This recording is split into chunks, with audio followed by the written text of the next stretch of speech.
안녕하세요. 미국주식론 대학의 미준우입니다. 9월 4일 오늘의 미국주식 뉴스를 시작합니다. 오늘도 변함없이 미국 주식 투자의 정석을 지키고 있는 미준우에 오신 것을 환영합니다.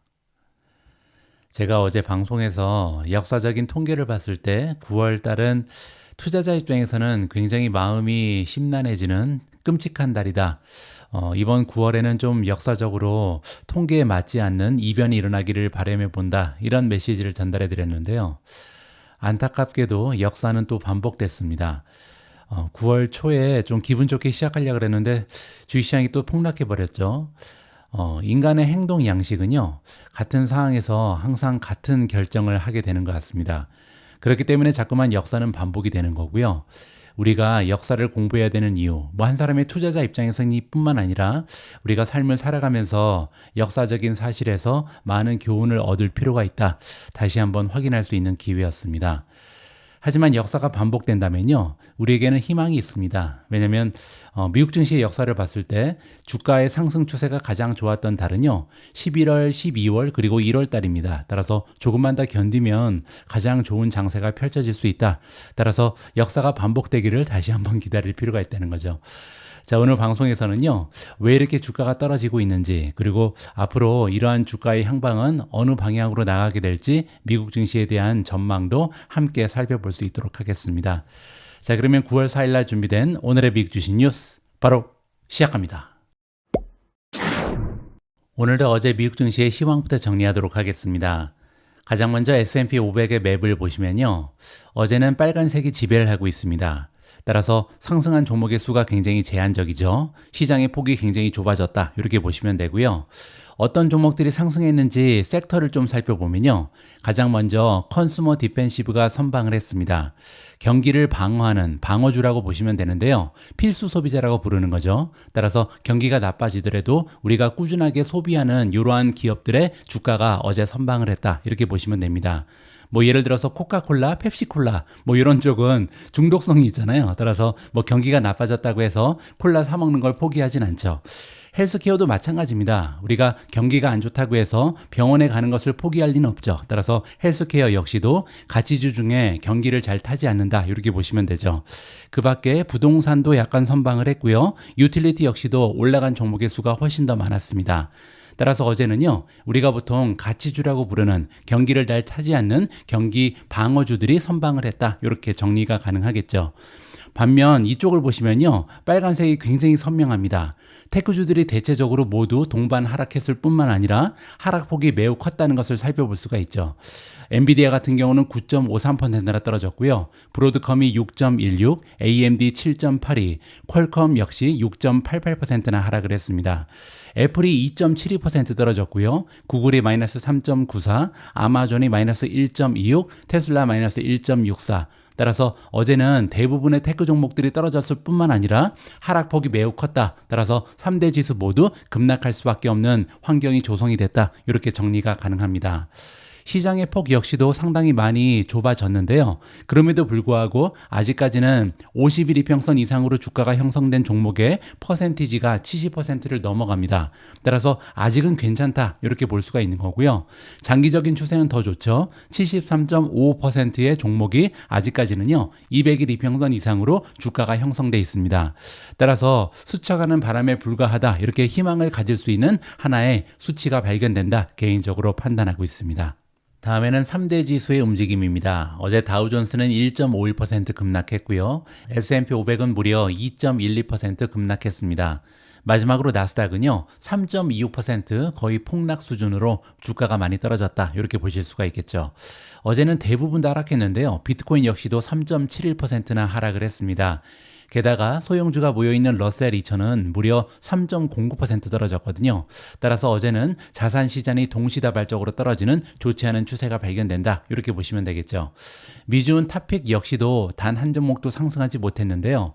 테슬라가 1.64% 떨어지면서 그나마 선방을 했고요. 우버가 마이너스 1.70, 메타 마이너스 1.83, 마이크로소프트 마이너스 1.85, 프로시엘즈 울트라 비트코인 ETF B2가 마이너스 2.33, IWM, iShares 러셀 2000 ETF가 마이너스 3.06, 팔란티어 마이너스 3.08, 제타 마이너스 3.18, 구글 마이너스 3.68, 비트코인이 3.72% 떨어졌고요. 그 밖에 아이트론이 마이너스 4.35, 앱러빈 마이너스 5.10, 브로드컴 마이너스 6.16, TSMC 마이너스 6.53, 이멀전 마이너스 7.23, AMD 마이너스 7.82, 디렉시온 데일리 스몰캡 불 3타임즈 ETF가 마이너스 9.16, 마지막으로 엔비디아가 9.53% 하락하면서 가장 좋지 않은 추세를 만들어냈습니다.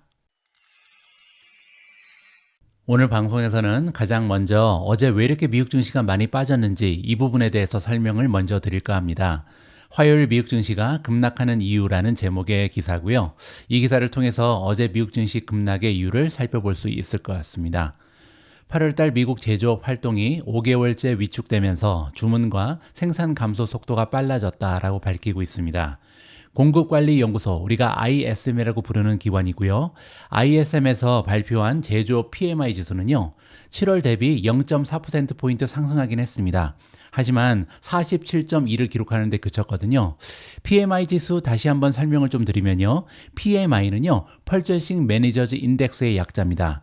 각 기업에는 구매 담당 매니저가 있잖아요. 이 구매 담당 매니저한테 물어보는 겁니다. 지금 현재 여러분들이 일하고 있는 기업이 전달에 비해서 상황이 좋아졌습니까? 아니면 비즈니스가 전달에 비해서 오히려 악화되고 있습니까? 굉장히 간단한 설문조사를 하는 거거든요. 그리고 만약에 이 지수가 50을 넘어가게 되면요, 전달에 비해서 기업들의 추세가 좋다, 오히려 비즈니스가 나아졌다, 이렇게 해석이 가능하고요. 50 이하의 숫자가 나오게 되면 전달에 비해서 상황이 좋지 않다, 이렇게 이해가 가능합니다. 자, 따라서 0.4%포인트 정도 전달에 비해서 좋아지긴 했지만 아직까지는 47.2죠. 그 얘기는요, 아직까지 전달에 비해서 오히려 비즈니스가 안 좋아졌다, 이렇게 해석하는 것이 맞습니다. 그리고 또 한 가지, 다우존스의 컨센서스는 47.9였거든요. 따라서 시장의 기대치에 미치지 못하는 추세가 발견된다. 지금 현재 공급관리연구소에서 발표한 PMI 지수는요, 경기가 둔화되고 있다, 이렇게 지침이 나오고 있다고 설명이 가능하겠습니다. 다음은 생산지표, 프로덕션 인덱스인데요. 기업들이 얼마나 많은 생산을 만들어내고 있는가, 이 지수라고 보시면 되는데, 이 역시 5개월째 하락을 했고요. 2020년 5월 이후에 가장 낮은 수준까지 하락한 상황입니다. 예약이 줄어들고 있음을 보여주는 신규 주문 게이지 역시도 15개월 만에 최저치로 떨어졌고요. 수출 주문 역시 연초 이후 가장 빠른 속도로 감소했다. 따라서 적어도 제조업 부분은요, 너무나 좋지 않은 추세가 발견된다, 경기가 둔화되고 있다, 이런 느낌을 받기에 충분한 수치인 거죠. 주문 감소와 지속적인 수주 잔고 감소는요, 여전히 생산에 역풍으로 작용하고 있으며 제조업 부분의 어려움을 보여주고 있습니다. 제조업 고용에 대한 ISM 지수는 전달 대비 상승했지만 여전히 3개월째 위축된 모습을 보였다. 따라서 지금 현재 고용 시장이 가장 중요한데 고용도 점점 더 줄어들고 있다. 상황이 오히려 더 악화됐다. 이렇게 보시면 되고요.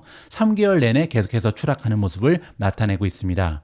차입 비용 증가와 11월 대선을 둘러싼 불확실성 때문에 일부 기업은 자본 지출과 채용을 보류하고 있다. 따라서 지금 현재 제조업들이요, 몸을 사리고 있다, 이렇게 보시면 되겠죠. 불확실성 때문이죠. 따라서 금리가 인하되고 또 대선이 끝나게 되면 다시 회복할 가능성도 있다, 이렇게 긍정적으로도 해석이 가능합니다.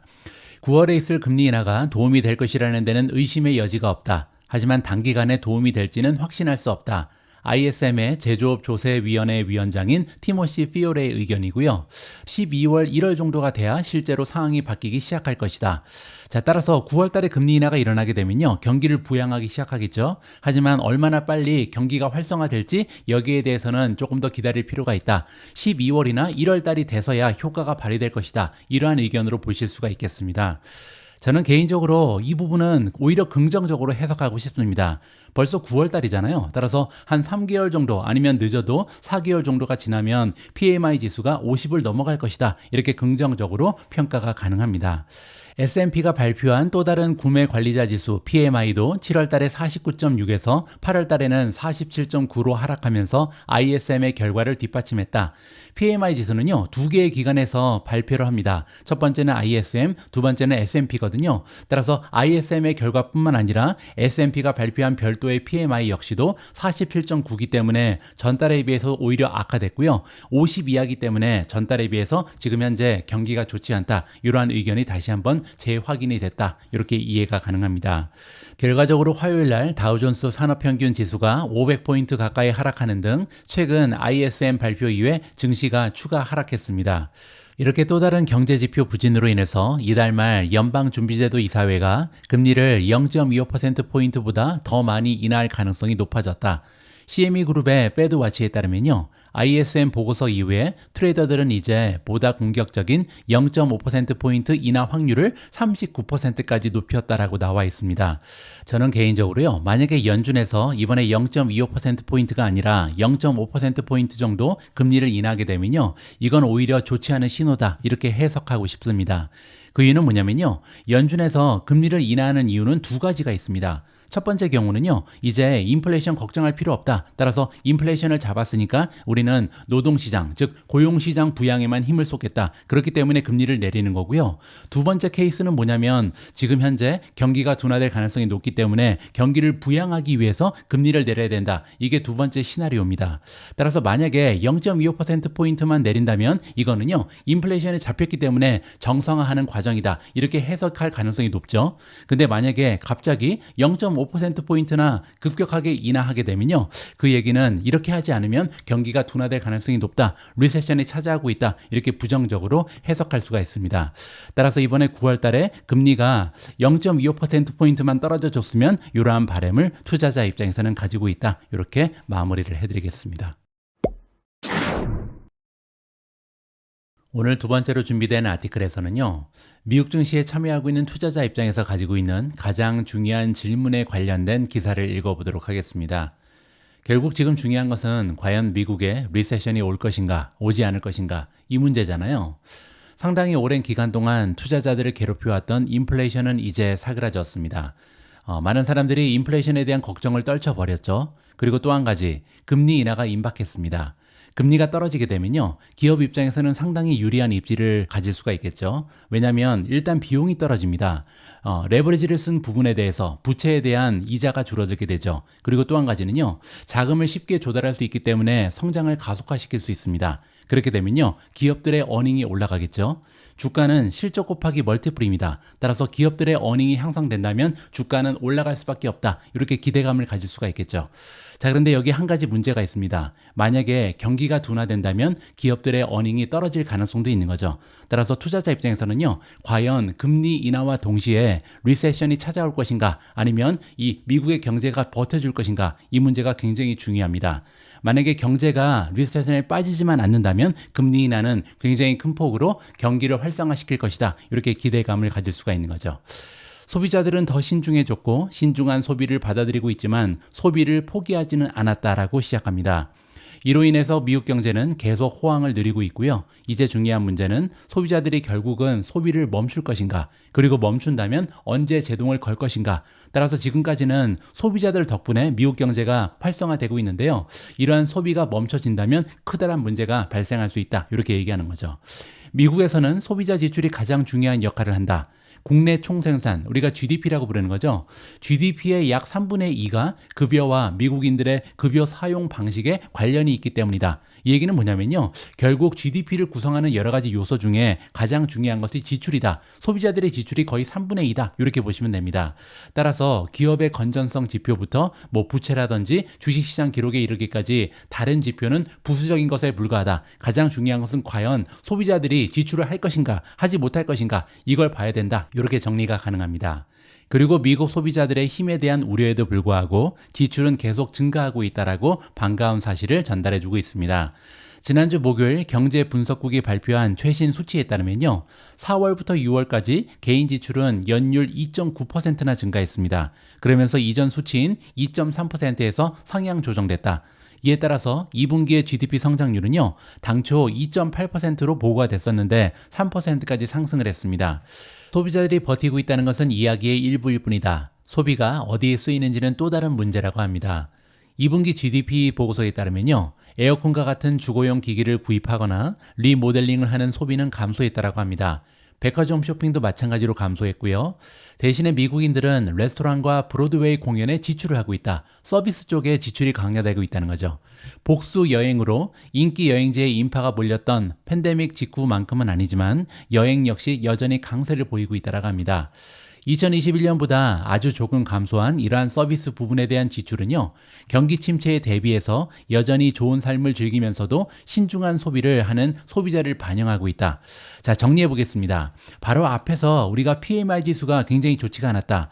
근데 이게 제조업 PMI였거든요. PMI는 두 가지가 있습니다. 하나는 서비스 쪽의 PMI, 하나는 제조업 쪽의 PMI인데요. 어제 발표되면서 증시를 폭락시켰던 지수는 바로 제조업 쪽입니다. 그리고 제조업 쪽은요, 지금 GDP를 봐도 좋지가 않다는 거죠. 따라서 지금 현재 지출은 계속해서 유지가 되는데 소비자들은요, 지출을 어디에 하고 있냐? 바로 서비스 쪽에만 지출을 하고 있다. 이렇게 보시면 됩니다.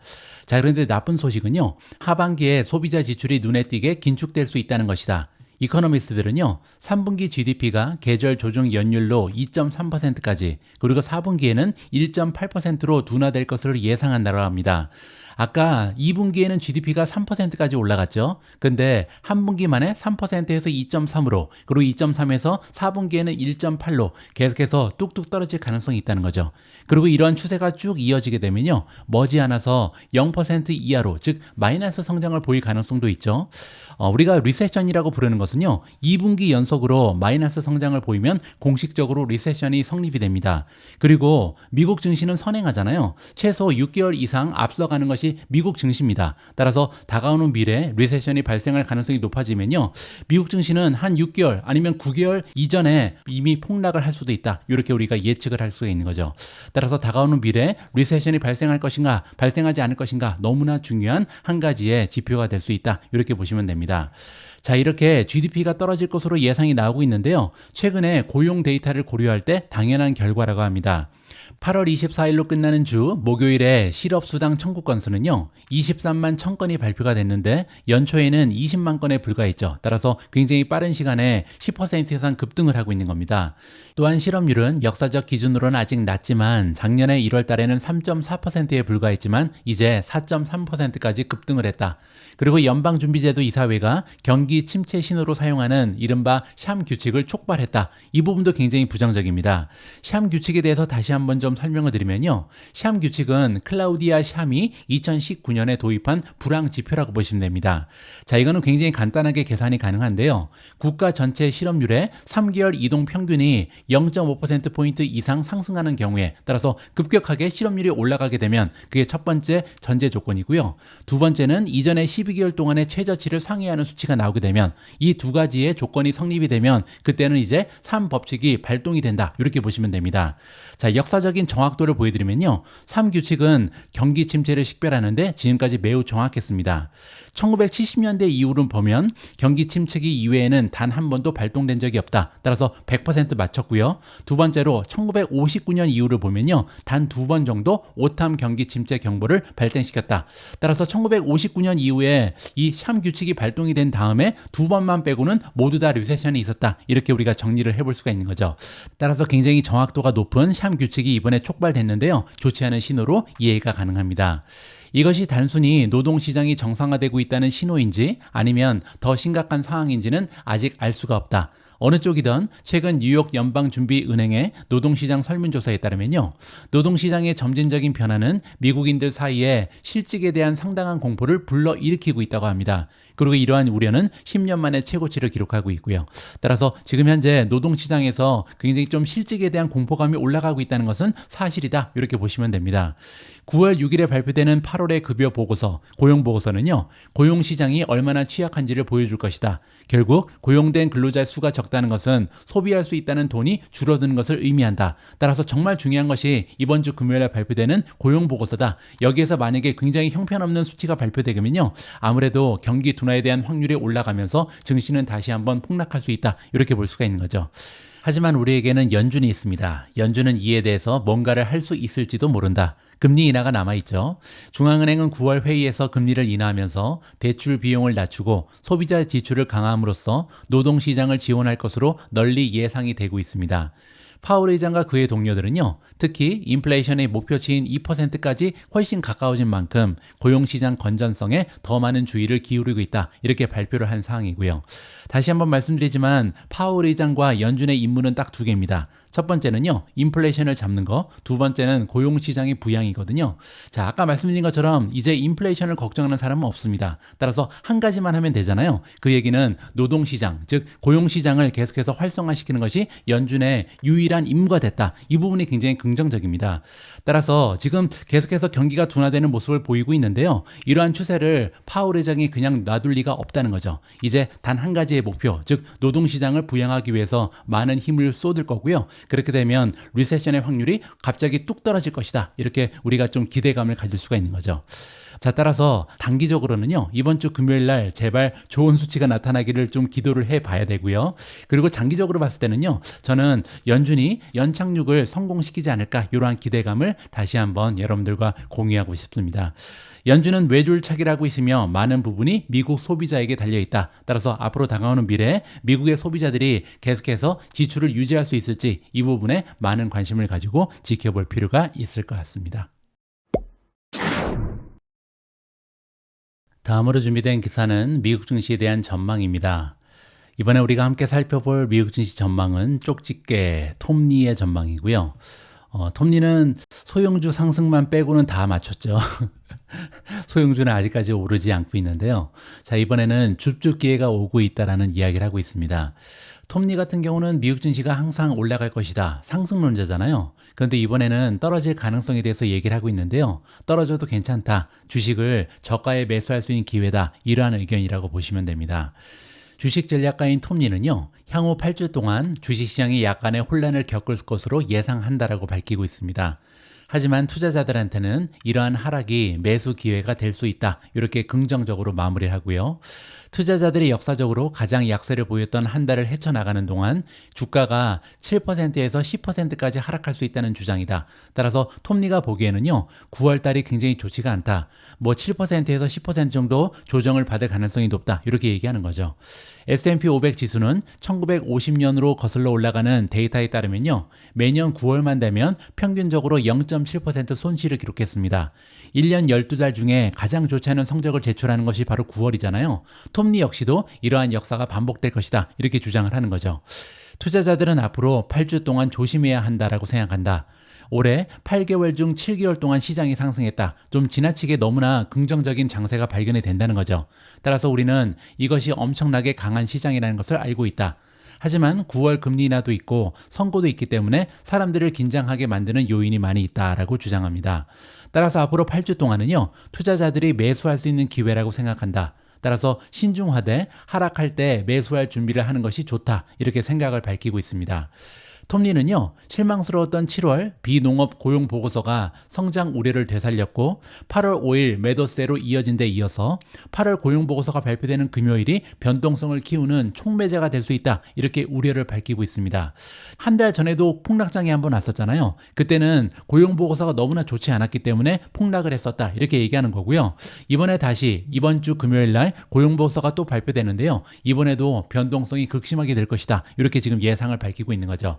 그런데 톱니는요, 8월 고용 지표가 예상보다 오히려 뜨거울 수 있다. 이런 얘기를 하고 있습니다. 한 달 전에 발표됐던 7월 달의 고용 보고서는 너무나 저조한 실적이 발표가 됐습니다. 따라서 경기가 둔화되는 거 아니야? 리세션이 오는 거 아니야? 이런 느낌을 받을 수가 있었죠. 근데 이번에 발표되는 고용 지표는요, 오히려 너무 뜨거울 것이다. 그 얘기는요, 금리 인하 안 해도 되겠는데? 이러한 생각을 가질 수도 있다는 거죠. 따라서 9월 금리 인하가 투자자들의 기대에서 벗어날 수 있다. 이렇게 우려를 밝히고 있습니다.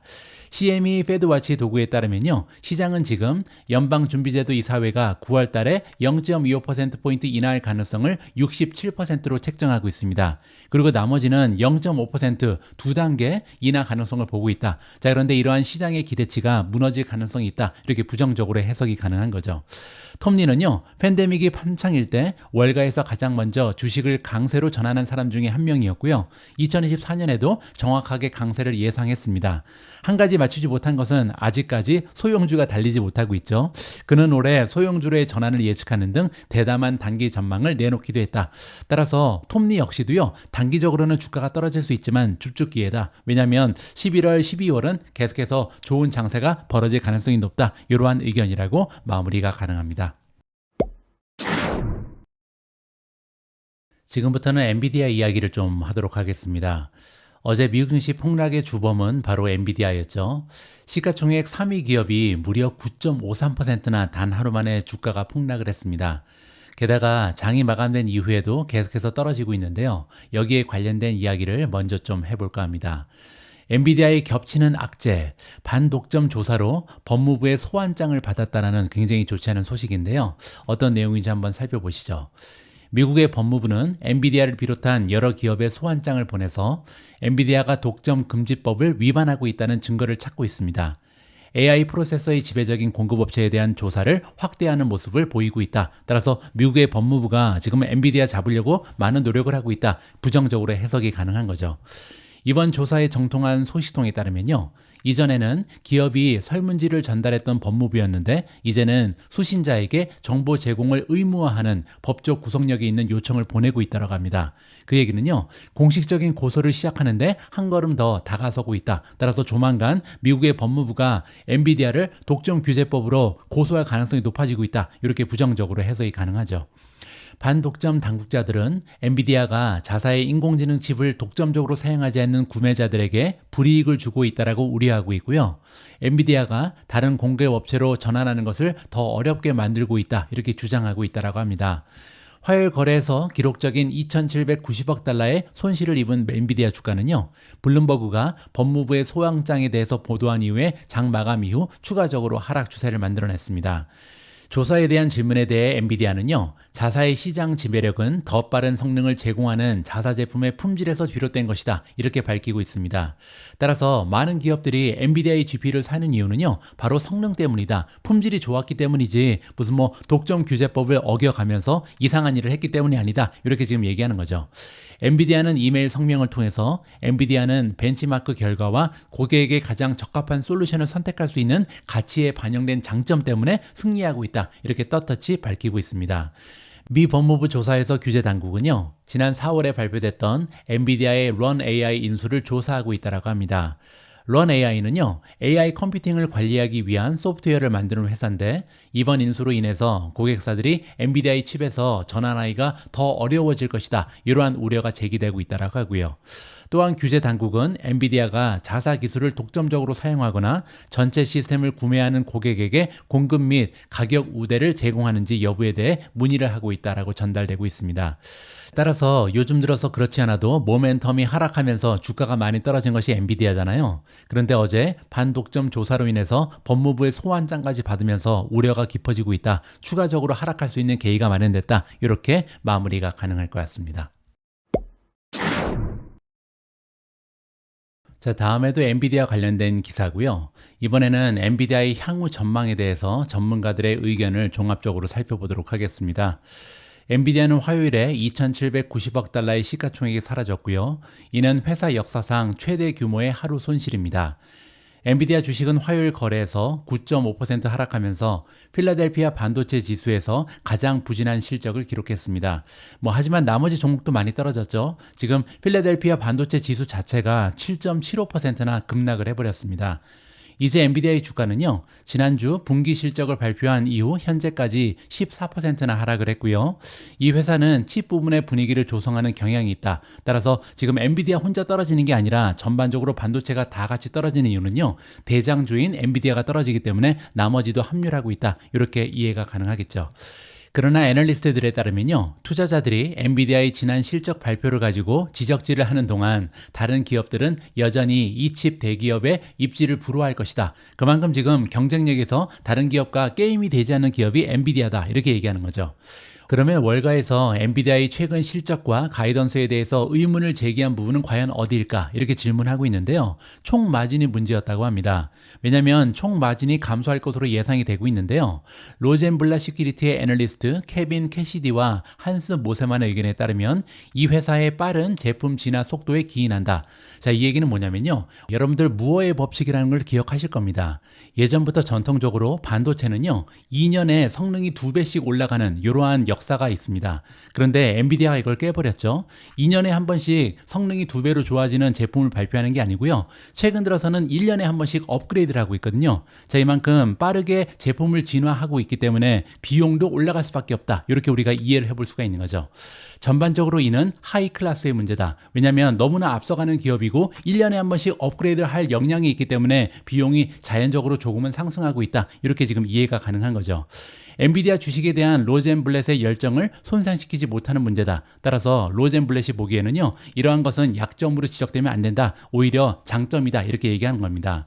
분석가들은 엔비디아의 기존 호퍼칩 라인은 생각보다 훨씬 더 강력한 추세를 보여주고 있고요. 새롭게 출시될 블랙엘 라인은 1월 분기에 열심히 대량 생산될 것이다. 이렇게 언급을 했습니다.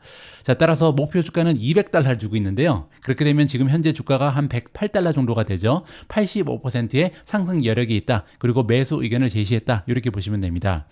마진에 대해서 더 자세히 살펴보면요. 엔비디아의 가이던스에 따르면 향후 분기의 총 마진은 72%에서 73%를 예상하고 있는데요.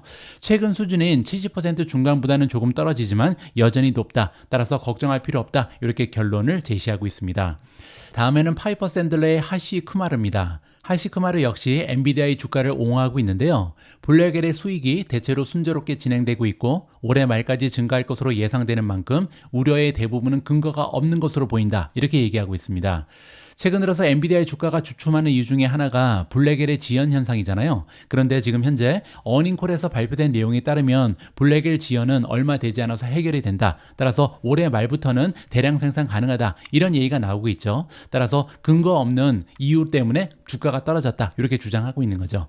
쿠마르 또한 회계년도 하반기에 더욱 증가될 것으로 예상되는 호퍼에 대한 강력한 수요에 주목했다. 이 얘기는요. 블랙엘이 나오기 전까지도 호퍼는 계속해서 없어서 못 판다. 이 얘기를 하고 있는 겁니다. 그의 투자 의견은 비중 확대, 매수고요. 목표 주가는 140입니다. 그렇게 되면 지금 현재 주가에서 30%의 상승 여력이 있다. 이렇게 정리가 가능하겠죠. 다음에는 켄터 피츠제럴드의 CJ 뮤즈고요. CJ 뮤즈 역시 엔비디아의 블랙엘 제품에 대한 출하 지연에 무게를 두면서 엔비디아 주식을 방어하고 있다고 합니다. 투자자들은 엔비디아의 어닝 보고서에서 블랙엘의 초기 출하가 지연될 것이라는 전망에 대해서 걱정을 하고 있는데요. 우려는 사실이지만 많은 사람들이 생각하는 것만큼 심각하지 않다. 그는 화요일에 엔비디아의 경우 계속해서 수요가 공급을 앞지르고 있기 때문에 1, 2개월 정도의 지연은요. 엔비디아에 대한 우리의 매수 논리에 거의 영향을 미치지 않는다. 아니면 전혀 영향이 없다. 이렇게 지금 얘기하죠. 현재 엔비디아의 호퍼 라인은요. 엔비디아가 남아있는 회계년도까지 빗 앤 레이즈를 이어나갈 수 있는 길을 열어주고 있다. 빗 앤 레이즈는 뭐냐면요. 전망치를 초과 달성하고 가이던스는 올리는 걸 얘기합니다. 자, 이렇게 계속해서 멋진 어닝 결과를 발표할 수 있는 길을 열어주고 있는 것이 호퍼 라인이다. 이 블랙엘이 나오기 전까지도요. 호퍼 라인은 없어서 못 판다. 이 얘기를 다시 한번 하고 있는 거죠. CJ 뮤즈에 따르면요. 투자자들은 내년 주당 순이익 EPS가 $5에 달할 가능성에 대한 확신이 적어질 수 있다. 이 얘기는 뭐냐면 블랙엘의 출시가 연기되면서 $5는 조금 어렵지 않을까 이런 생각이 들 수 있다는 거죠. 따라서 새로운 어닝 전망은 $4.5 정도다. 자, 그럼에도 불구하고 그는요. 현재 주가는 리셋된 어닝 전망치에 비해서 28배에 불과하며 동급 최고의 자산에 비해 너무나 저렴하다. 이렇게 얘기하고 있습니다. 자, 그런데 참고로요. 화요일날 엔비디아 주가가 $108까지 떨어졌잖아요. 그렇게 되면 우리가 다시 한번 포워드 PER을 계산해보면 24배까지 떨어졌습니다. 주가는 실적 곱하기 멀티플이죠. 따라서 $108 나누기 4.5 하면요. 만약에 다음 해에 4.5를 만들어낼 수만 있다면 지금 현재 엔비디아의 포워드 PER은요. 24배에 불과합니다. 엔비디아는 매출이 120% 이상 올라가는 기업이죠. 그런데 지금 현재 24배의 PER에 거래가 되고 있다는 것은 다시 올 수 없는 굉장히 좋은 주축기회다. 이렇게 이해가 가능하겠죠. 따라서 CJ 뮤즈는요, 엔비디아 주식에 비중 확대, 매수 투자 의견을 주고 있고요. 목표 주가는 175달러입니다. 그렇게 되면 지금 현재 주가에서 62%의 상승 여력이 남아있다. 이렇게 정리가 가능하겠죠. 자, 다음은 웨드부시 증권의 댄 아이브즈입니다. 화요일 오후 매각 이후에 엔비디아 주식을 옹호했다라고 나와 있는데요. 한 걸음 물러나서 보면 엔비디아는 GPU가 IT 환경에서 새로운 석유와 금이 되면서 기술 및 글로벌 환경을 변화시키는 혁명가다. 이렇게 지금 얘기하고 있고요. 엔비디아 칩은 AI 혁명을 주도하고 현재로서는 유일한 옵션이다. GPU가 안 팔릴 이유가 하나도 없다. 계속해서 없어서 못 파는 그런 상품이 될 것이다. 이렇게 지금 주장을 하고 있는 거죠. 다음에는 모멘텀입니다. 현재 모멘텀이 많이 떨어졌겠죠. 26가지의 지표 중에 무려 14가지가 매도를 주장하고 있고요. 매수는 2가지밖에 남아있지 않습니다. 자, 밑으로 내려가서 주가 차트 잠깐 보시면요. 1년 주가 차트를 보고 계신데요. 자, 여기 94달러 정도의 단단한 지지선이 있다. 예전에 한번 말씀드렸죠. 이 지지선에서 반등 한번 성공했고요. 이제는 올라가다 다시 떨어지고 있는데 2번 정도 지지선이 있습니다. 첫 번째는 102달러 정도의 형성이 돼 있고요. 그리고 만약에 102달러가 돌파되게 되면 94달러에서 다시 한번 지지를 할 것이다. 따라서 지금까지 많이 떨어졌지만 머지않아 반등이 가능하지 않을까, 이렇게 조심스럽게 기대가 가능합니다. 9월 4일 오늘의 미국 주식 뉴스는 여기까지입니다. 오늘 방송도 함께 해주셔서 감사합니다. 아직까지 9월 초에 불과합니다. 여러분들 벌써부터 지치시면 안 되고요. 역사적으로 봤을 때 굉장히 어려운 달이 9월 한 달이다. 그리고 나면요, 희망이 우리한테는 있죠.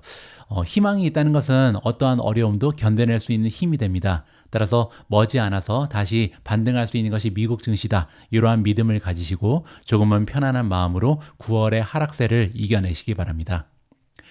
우리 모두가 미국 주식 투자로 은퇴하는 그날까지 다 함께 화이팅입니다. 행복한 하루 되세요. 감사합니다.